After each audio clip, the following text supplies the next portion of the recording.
Le donne rom affrontano sfide significative, tra cui discriminazione, povertà ed esclusione.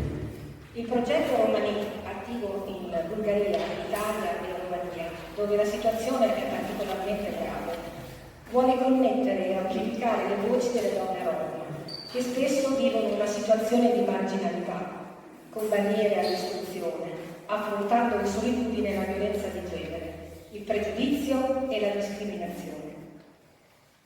Il canto di origine balcanica Rumelai parla dell'affascinante e seduttiva donna di Rumelia, ondeggia, ammicca, sfiora, avanza e retrocede sinuoso il passo della più femminile e amata delle danze, arrivata nelle piazze dalla Macedonia e Transilvania, con probabili origini anche nella vicina Turchia.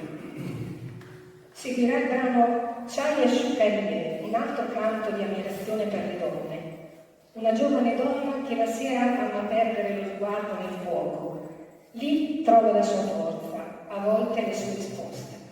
È semplice immedesimarsi in una ragazza che vuole essere libera e che desidera soprattutto proteggere